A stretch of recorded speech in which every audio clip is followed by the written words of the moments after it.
नमस्कार दोस्तों। जब से सलार का टीजर आया है, उसकी कलर ग्रेडिंग, उसके फाइट सीक्वेंस, उसकी लोकेशंस, ये सब देख के लोगों को कंफ्यूजन हो गया कि ये केजीएफ से कनेक्टेड है या नहीं। तो आज इस वीडियो में इसी बारे में बात करेंगे कि सलार किस तरीके से केजीएफ से कनेक्टेड है और पूरा एक्सप्लेन करेंगे। वीडियो को लास्ट तक देखना। इस वीडियो में बात होगी सिनेमैटिक यूनिवर्स की, उसका नाम सलार क्यों है, किस टाइमलाइन में केजीएफ के अंदर ये फिट होता है और ये कलर ग्रेडिंग ऐसी क्यों है। तो ये पूरा डिटेल वीडियो होने वाला है, तो फटाफट सब्सक्राइब कर लो। और इसके बाद आपके मन में एक भी डाउट नहीं रहेगा कि सलार केजीएफ से कैसे लिंक है, कहां ये कनेक्टेड है और कैसे सब होगा। तो सबसे पहले बात करते हैं सिनेमैटिक यूनिवर्स की कि सिनेमैटिक यूनिवर्स होता क्या है।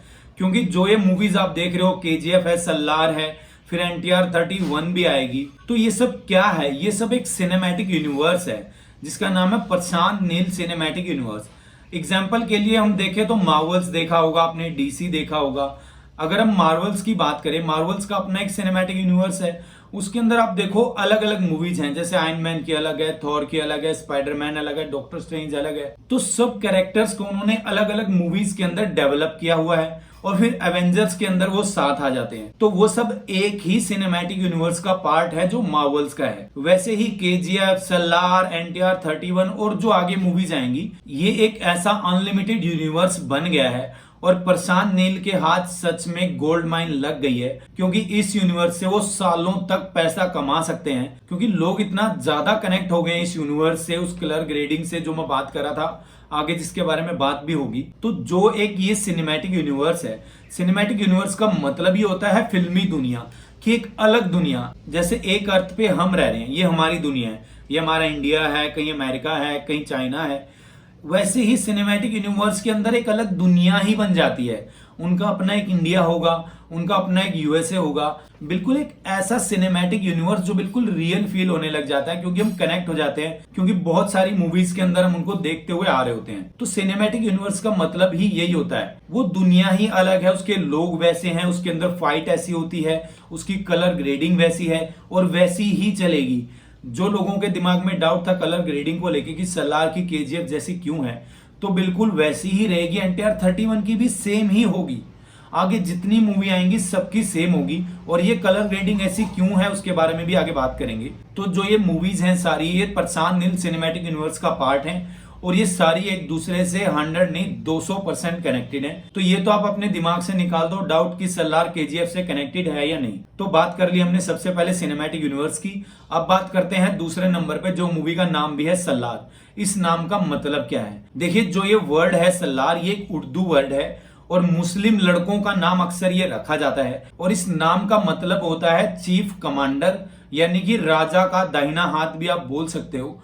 कि जो सेना के अंदर जो सबसे ऊपर होता है उसे बोला जाता है सलार। तो जो प्रभास है वो प्रशांत नील सिनेमैटिक यूनिवर्स के मोदी जी हैं, आप ये समझ लीजिए। उसका इतना ही इंपॉर्टेंट रोल है प्रशांत नील के सिनेमैटिक यूनिवर्स के अंदर। तो सलार इस मूवी का इसीलिए नाम है क्योंकि प्रशांत नील आपको बताना चाह रहे हैं कि किंग तो रॉकी भाई ही हैं, लेकिन जो सलार है वो उनका चीफ कमांडर है। वो रॉकी के नीचे काम करते हैं, रॉकी की सेना के सेनापति हैं वो। और इसका एग्जाम्पल भी मैं आपको देता हूं। अगर आप सलार के कपड़े देखोगे, जैसे कपड़े उसने पहने हुए हैं टीजर में, आपको ऐसे नहीं लग रहा कि वो बॉडी गार्ड टाइप उन्होंने कपड़े पहने हुए कि किसी को गार्ड कर रहे हैं। वो ऐसे नहीं लग रहे हैं कि जहां वो खड़े हैं वो एरिया उन्हीं का है। जैसे आपने केजीएफ में रॉकी भाई को कपड़े पहने हुए देखना, कितने फ्लैशी कपड़े वो पहनते हैं, कितने फैंसी कपड़े पहनते हैं, वो किंग की तरह रहते हैं। ऐसे नहीं कि हमेशा हथियार लेके घूम रहे हो, ऐसे नहीं अपनी गाड़ी में घूमेंगे, अपनी जो दुनिया है उसको एंजॉय करते हैं। लेकिन सलार को आप देखो, जैसे कपड़े उसने पहने हैं, जैसे वो फाइट कर रहा है, ऐसे लग रहा है कि वो किसी मोटिव से, किसी इंसान के लिए वो फाइट कर रहा है। और यही रीजन है कि उसका नाम सलार रखा हुआ है,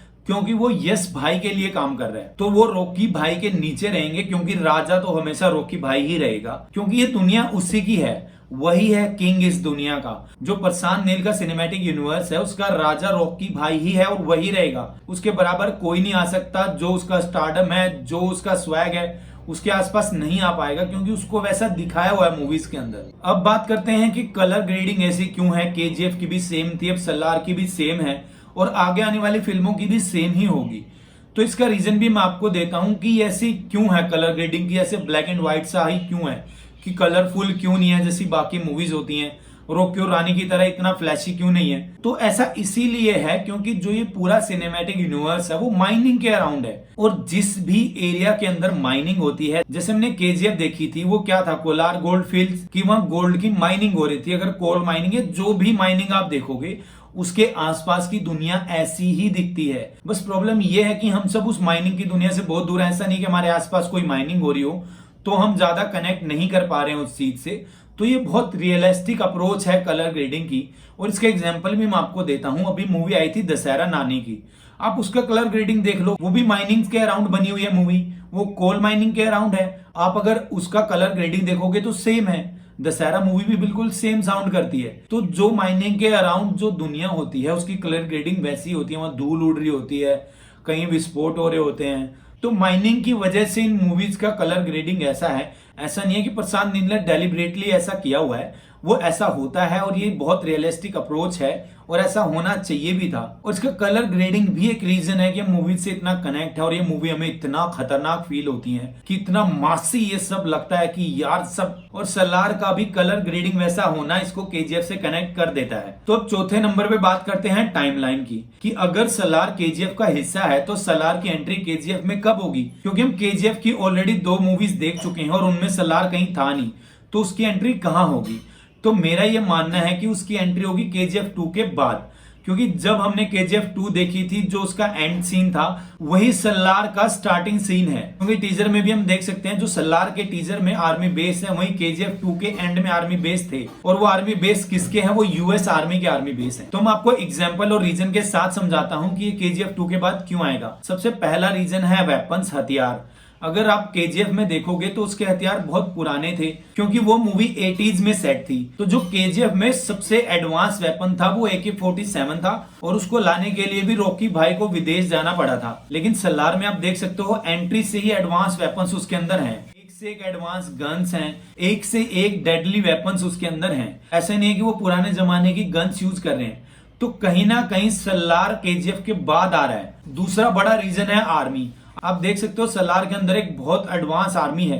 आप देखो उन्होंने कैसे गैजेट्स पहने हुए हैं, कैसे उन्होंने हथियार पकड़े हुए हैं, और जहां तक मेरा मानना है वो आर्मी यूएस आर्मी है, क्योंकि जो बेस कैंप वहां बना हुआ है, जो उसके ऊपर लिखा हुआ है, वैसी लिखावट आप यूएस आर्मी के बेस के अंदर देख सकते हो। अगर आपने हॉलीवुड की मूवीज देखी हो जिसमें आर्मी होती है, तो सेम वो वैसा बेस सेट करते हैं और वैसे ही मार्किंग्स वो अपने बेस के ऊपर करते हैं उनको पहचानने के लिए। तो जो सलार के अंदर जो आर्मी बेस है, मेरी मानो तो वो आर्मी यूएस आर्मी है, क्योंकि केजीएफ 2 के एंड में हमने देखा था कि रॉकी भाई के लिए यूएस आर्मी भी वहां आ गई है, और जो रवीना टंडन होती है उसके पास सीआईए से फाइल भी आती है कि यूएस में भी मोस्ट वांटेड है रॉकी भाई। तो टाइमलाइन आपको समझ में आ गया कि सलार जो है केजीएफ 2 के बाद का है। तीसरा जो रीजन इस टाइमलाइन का है वो है व्हीकल्स।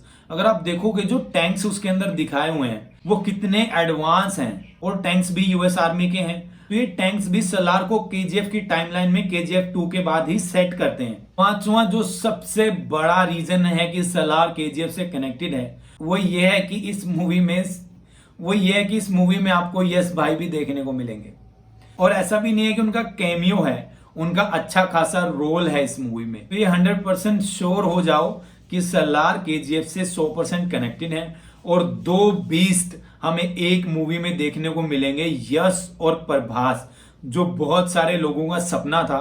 और सलार और प्रभास की पावर मैं बता दूं, प्रभास जो डायनासोर हैं, जब से सलार का टीजर आया है 24 घंटों के अंदर उसके ऊपर 83 मिलियन प्लस व्यूज आ चुके हैं, और इसने इंडिया के मोस्ट वॉच्ड टीजर का रिकॉर्ड बना दिया है। केजीएफ 2, आदि पुरुष सबको पीछे छोड़ नंबर 1 पे आ चुके हैं। ये प्रभास डार्लिंग की पावर है, जो लोग उनसे इतना प्यार करते हैं। और सलार मूवी क्या क्या रिकॉर्ड तोड़ेगी ये तो हम इमेजिन भी नहीं कर सकते। एक जो सिनेमैटिक यूनिवर्स का ये पार्ट है, तो जो केजीएफ की ऑडियंस है वो भी सलार के पास है, जो प्रभास की ऑडियंस है वो भी सलार के पास है, जो यस की ऑडियंस है वो भी सलार के पास है। तो आप इमेजिन करो इसका फर्स्ट डे कलेक्शन क्या होगा यार। मतलब इमेजिन करके देखो कैसे कैसे रिकॉर्ड बनेंगे, क्योंकि यार टीजर ऐसे रिकॉर्ड बना रहा है कि इंडिया का नंबर 1 बन गया, जबकि टीजर में ऐसा कुछ दिखाया भी नहीं हुआ। एक ढंग से शक्ल तक नहीं दिखाई है प्रभास की, और टीजर को लोग ज्यादा सीरियस भी नहीं लेते हैं, क्योंकि वो एक ग्लिम्स होता है बस। ट्रेलर को सीरियस लिया जाता है, ट्रेलर में आपको आइडिया आ जाता है कि मूवी किस बारे में होगी। लेकिन अगर टीजर ही सारे रिकॉर्ड तोड़ दे तो बस आप इमेजिन ही कर लो प्रभास की पावर। बाकी आपका क्या मानना है सलार को लेके, या आपकी कोई फैन थ्योरी है सलार को लेके, तो मुझे कमेंट कर सकते हैं, क्योंकि इसके ऊपर भी हम वीडियो बनाएंगे फैन थ्योरी के ऊपर। तो गाइस मिलते हैं अगली ऐसी वीडियो के साथ, तब तक के लिए सब्सक्राइब कर लीजिएगा। Bye bye.